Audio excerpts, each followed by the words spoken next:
माझ्या भाग्याचं माझ्या सौख्याचं लीन सोन्याचं माझं कुंकू रोज पूजिते रोज जपिते लाख मोलाचं माझं कुंकू हा हा हा कुंकू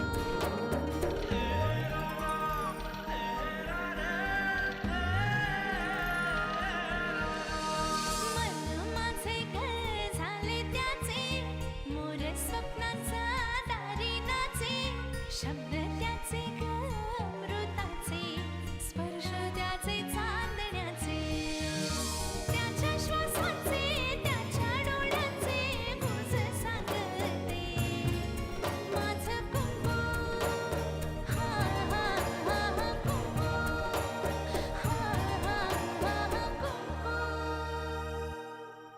तू तर एवढा मोठा वकील आहे, तुला माहिती आहे पोलिसांची पद्धत काय असते ते. मी नाही तुझं नाव सांगितलं बाबा. Railway station, ST stand, hospital सगळीकडे त्यांचा तपास जोरात सुरू आहे. तिला सोडत नाही, बघ तिचं काय करतं मी ती आता. मला सगळी परिस्थिती माहिती होती तरी मी तिला एकटीला सोडून गेले. सुमित्रा रमावतीला तू कुणालाही न सांगता इथं निघून आली. परशू आता उगीच विषय बदलू नकोस. तू तिथे जाणार नाहीयेस.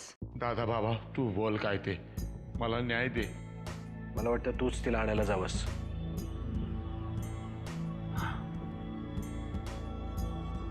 हा तुमच्या नवरा बायको मधला प्रश्न आहे, तुम्हीच सोडवा.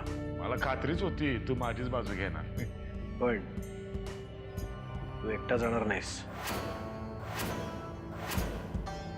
तुझ्याबरोबर जानकी आणि अमृता सुद्धा येतील.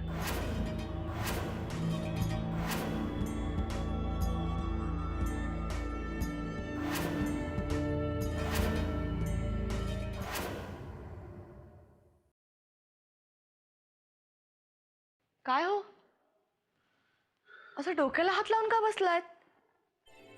तिन्ही सांजेच्या वेळी असं बसणं अशुभ असतं. आता या घरात काय शुभ चाललंय तेव्हा कित्येक दिवसांनी एक आनंदाची घटना घडत होती घरात. चिवचं बारसं, त्यातही मिठाचा खडा पडला.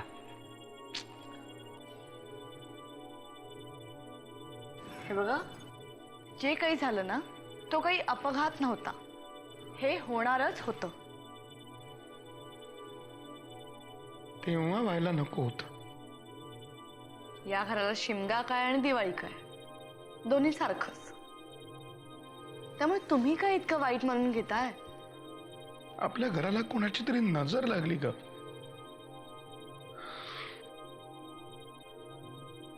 आपल्या नाही, तुमच्या घराला असं म्हणा. या घरात एवढं सगळं होऊनही तुम्हाला याच घरात का राहायचंय? या घरात एक खुनी गुन्हेगार राहतो. याच घरात थोडा स्क्रू ढिला झालेली एक बाई सुद्धा राहते. आणि या सगळ्यांना मागे टाकून एक मोलकरणी या घराला चालवते. तरी सुद्धा तुम्हाला याच घरात राहायचंय. ठीक आहे, खुशाल राहा. देव तुमचं भलं करो. भलंच चाललंय ग. आणि तुझं तरी काय वाईट चाललंय या घरात? 2 वेळा उत्तम खायला मिळतंय, उत्तम उत्तम कपडे, जिथे जाशील तिथे मान मिळतोय. अजून काय हवंय काय? या सामान्य माणसांच्या गरजा तुम्ही मला ऐकवू नका. माझी स्वप्न फार वेगळी आहेत.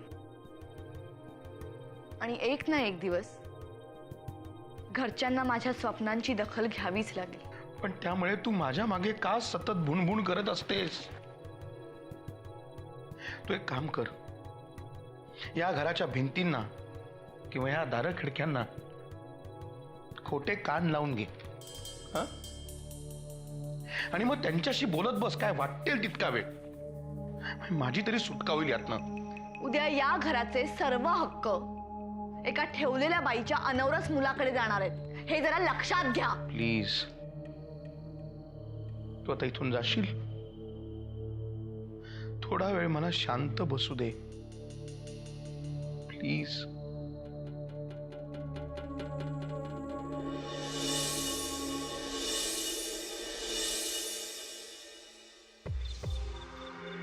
या साहेब बसा.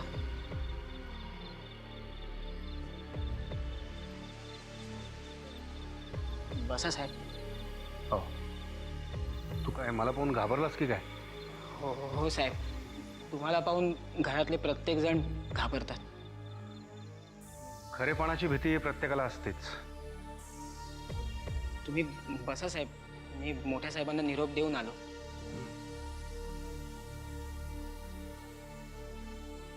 कुठे चाललायस पांडू? ह्या साहेबांना, मोठ्या साहेबांना भेटायचंय. मी निरोप देऊन येतो. मी बघते. तुझा स्वयंपाकघरात.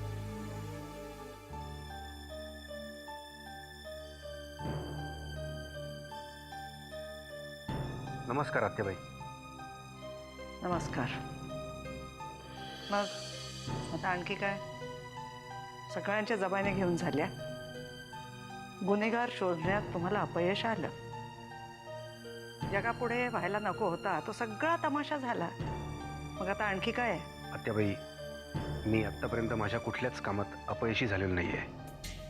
हल्लेखोर माझ्या समोर होता. आणखी 10 मिनिटं तो तसाच माझ्या समोर बसला असता तर सगळ्याचा निकाल लागला असता. पण किल्लेदार साहेबांचा फोन आला आणि सगळं प्रकरण थांबवावं लागलं. अच्छा, म्हणजे त्या फोनचा जाब विचारायला आलात तुम्ही? नाही, साहेबांना जाब विचारावा इतकी माझी योग्यताच नाही. मला फक्त साहेबांशी 2 मिनिटांकरता बोलायचंय.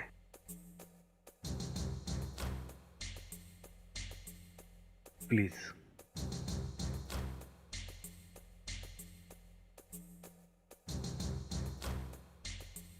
या.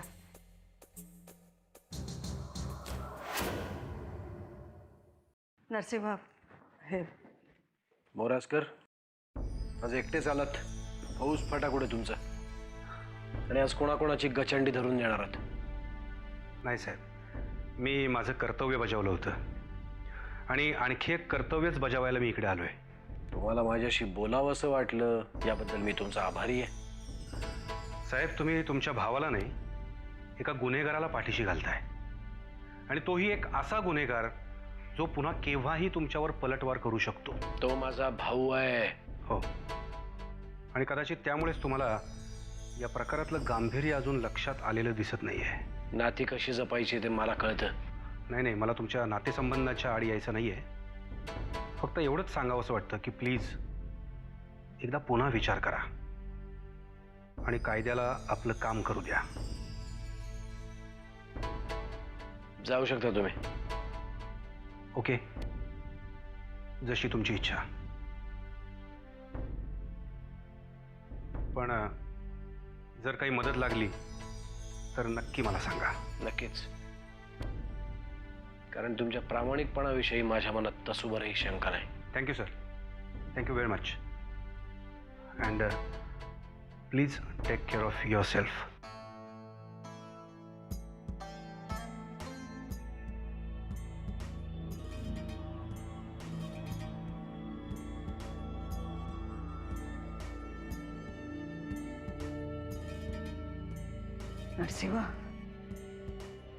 नरसिंह, मला वाटतं या प्रकरणाकडे तू इतक्या साधेपणाने पाहू नकोस.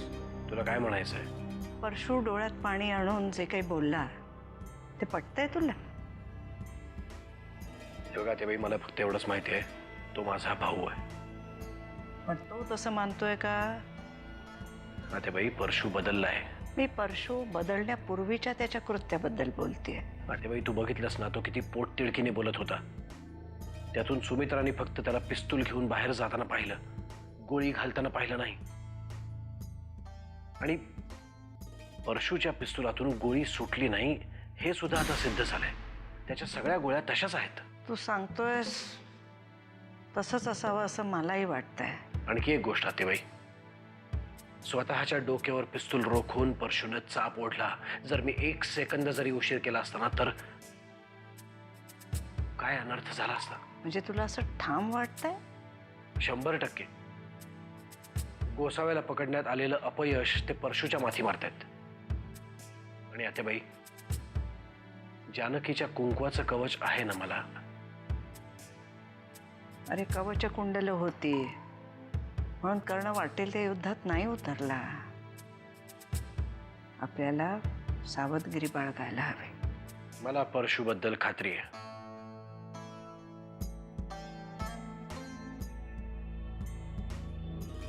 असं असेल तर मग मी काय बोलणार.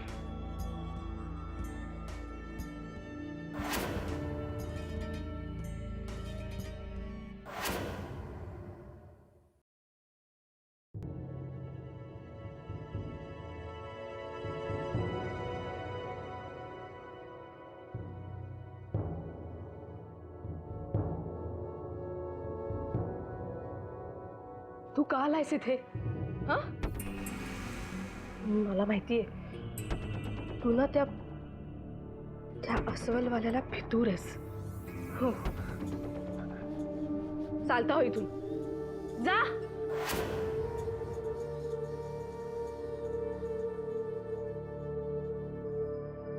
आलं, अजून एक अस्वल आलं.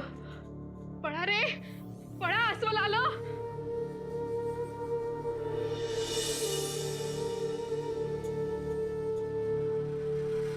तू का आलीयस इथे? का मला सगळे जण त्रास देत आहेत कोणास ठाऊक. मी नाही येणार तुझ्या बरोबर. जा तू इथून, जा. आणि हा माणूस का इथे उभा आहे? मला त्याची खूप भीती वाटते. त्याला इथून जायला सांग. भीती वाटते मला त्याची.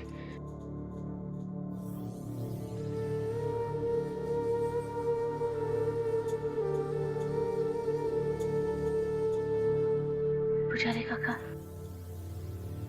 तुम्ही जा, मी आहे.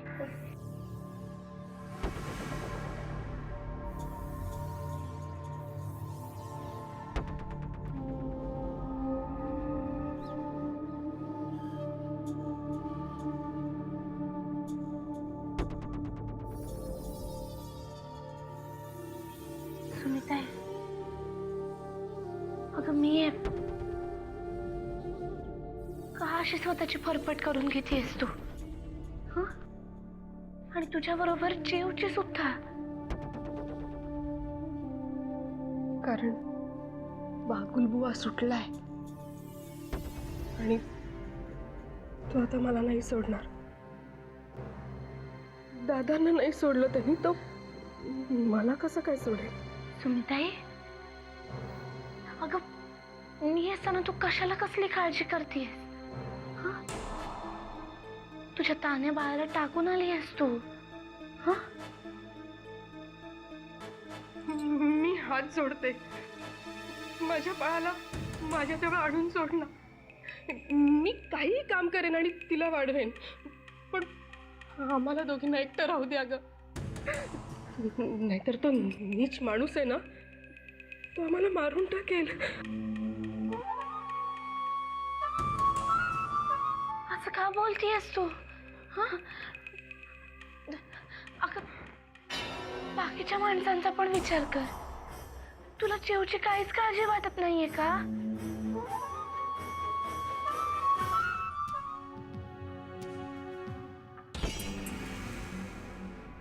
हे बघ काय झालं? आला बागुलबू आला. चल आपण लपू कुठेतरी. हा चल पटकन लपूया. कुठे लपायचं? आला अगं.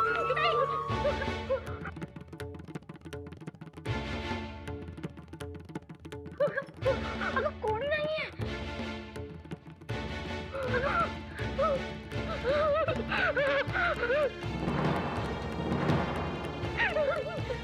घाबरू नको.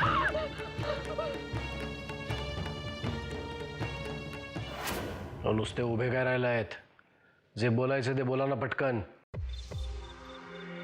साहेब, मी जे काही बोलणार आहे ते तुम्हाला आवडेल किंवा पटेल हे माहिती नाही म्हणून. परिणामांची चिंता करून तुम्ही कधीपासून विचार करायला लागलात वाकणीस? तुम्हाला जे वाटतं ते करून मोकळे व्हा. निस्तरायला मी आहेच. साहेब, परशु शेठ जरी आत्ता चांगले वागत असले तरी मधल्या काळामध्ये ज्या काही घटना घडल्या त्या तुमच्या कानावर घातल्या पाहिजेत. म्हणजे साहेब, तुमचा अपघात झाल्यानंतर परशु शेठचं वागणं खरंच संशयास्पद होतं. तुमच्यावर हल्ला झाल्यानंतर राघोबा आंबुरेचं मुंबईत येणं, तुम्ही ज्या वॉर्डमध्ये होता त्याच वॉर्डमध्ये नाव बदलून वनिताने नर्स म्हणून जॉईन होणं, त्यानंतर दिगंबर घमंडेचं मुंबईत येणं आणि आता राघोबा आणि वनिता यांचं गायब होणं, या सगळ्या विचित्र घटना आहेत साहेब. यात परशूचा काय संबंध? कारण हे तिघही परशु शेठशी संबंधित होते आणि हा योगायोग नाहीये. वाकणीस, मी शांत असलो तरी राजकारण विसरलो नाही आणि शांत डोकं ही राजकारणातली सुपीक जमीन असते. आता काय करायचं साहेब? परशूवर लक्ष ठेवा आणि फक्त लक्षच ठेवा, त्याचा दिगंबर घमंडे होऊ देऊ नका.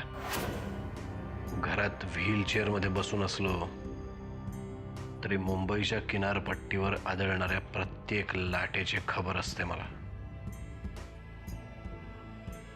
एखादा नवीन माणूस बघा. आहे एक जण, आजच कामाला लावतो त्याला. येतो साहेब.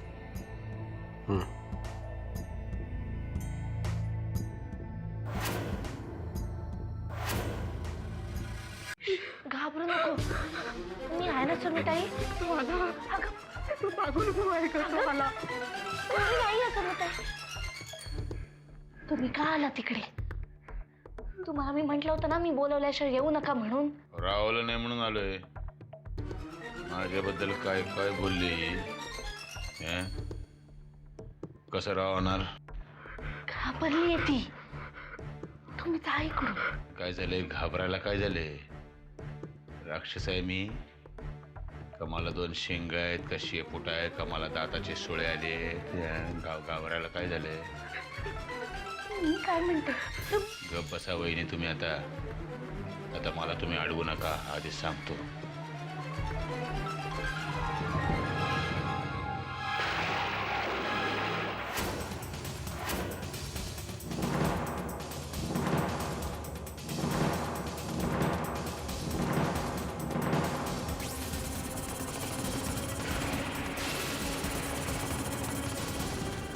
परशु दादा. घाबरू नका, तुम्हाला मारायला नाही आणलंय.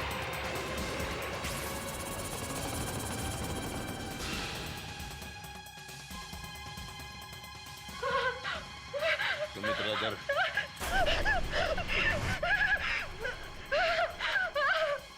सुमित्रा, 6 गोळ्या आहेत.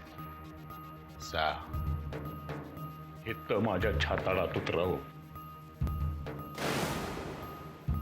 संपून टाक मला, पण काही झालं तरी पोरीला अंतर देऊ नको. आपल्या पोरीला अंतर देऊ नको. ती तिकडे हंबरडा फोडती आईसाठी, मला बघवत नाही.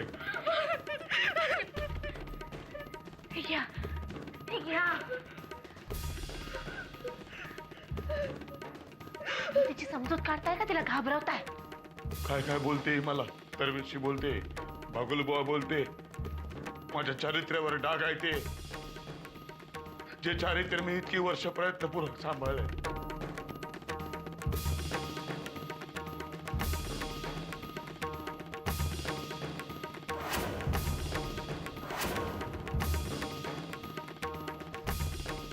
पण आता तिने सांगितलंय ना काका, मग बाहेर चल ना.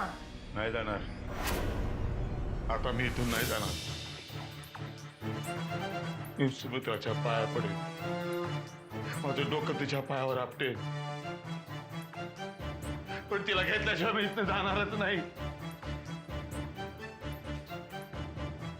अरे मला कोणीतरी न्याय द्या. माझा न्याय करा. माझ्या पोरीला न्याय द्या.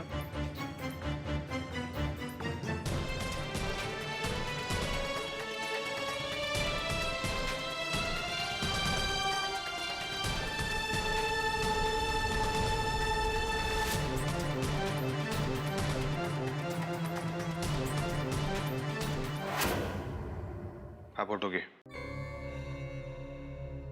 नीट बघ. परशुराम किल्लेदारांचा आहे.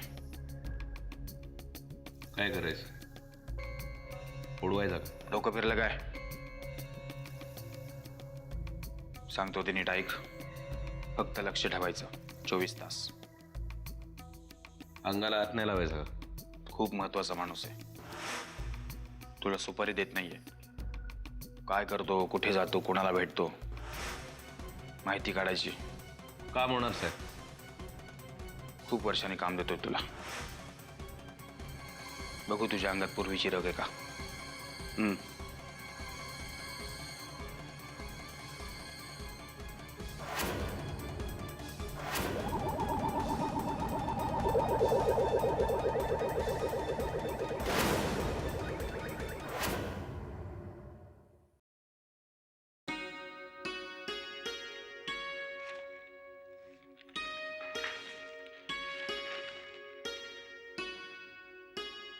हे रोज रोज तुम्ही पेपर वाचत बसता, कंटाळा नाही काय? रोज आपण जेवतो, झोपतो, त्याचा कंटाळा येतो का आपल्याला? पेपर वाचणं सुद्धा त्यातलाच एक प्रकार आहे. मी आपलं काहीतरी सरळ बोलायला जाते आणि तुम्ही काहीतरी वेगळीच उत्तर देता. तुझे प्रश्न नसतात का वेगळे? आता रोज रोज पेपर वाचून कंटाळ येत नाही का? यात काय वेगळं? बरं बाई, माझंच चुकलं. मग काल रात्री किती वाजता आलात तुम्ही रमावत येऊन? मला कळलंच नाही. उशीरच झाला यायला. 1:30-2 वाजले होते. काय झालं हसायला?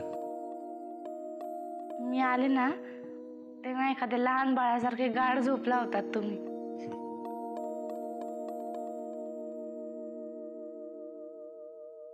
सुमित्रा बरी आहे ना? नाही बरी आहे. आणि मला असं वाटतं की हे जे काही तिचं झालंय ना ते परशुदादांमुळेच झालंय. फार भित्र मांजर करून टाकलंय तिचं. बरोबर आहे तुझं, पण त्यालाही त्रास होतोच ना या सगळ्याचा. पश्चात्तापाच्या आगीत होरपळून निघतोय तो. पण हे असं दुसऱ्याचं आयुष्य उद्ध्वस्त करून आलेलं शहाणपण काय कामाचं? आणि सुमित्राचं काय? सुमित्रा काय किंवा तिची मुलगी काय, दोघींची ही जबाबदारी आता माझी आहे. त्यामुळे त्यांच्याबद्दल काळजी करण्याचं कारणच नाही. त्यांना जे काही हवं असेल ते आपण देऊच. पण या गेलेल्या दिवसांचं काय? या एक दिवसाचा हिशोब कसा देणार होता आपण तिला? आयुष्य असं जमा खर्चाच्या वहीत नोंद केल्यासारखं पुढे जाऊ शकत नाही जानकी. बरोबर आहे तुमचं, पण या पापांचा हिशोब कधीतरी द्यावा लागेलच ना. अरे वा, बरंच तत्वज्ञान झाडतेस तू. ते तत्वज्ञान वगैरे मला काही कळत नाही. मला अडाणीला पडलेलं कोडं आहे हे. कसं सोडवायचं?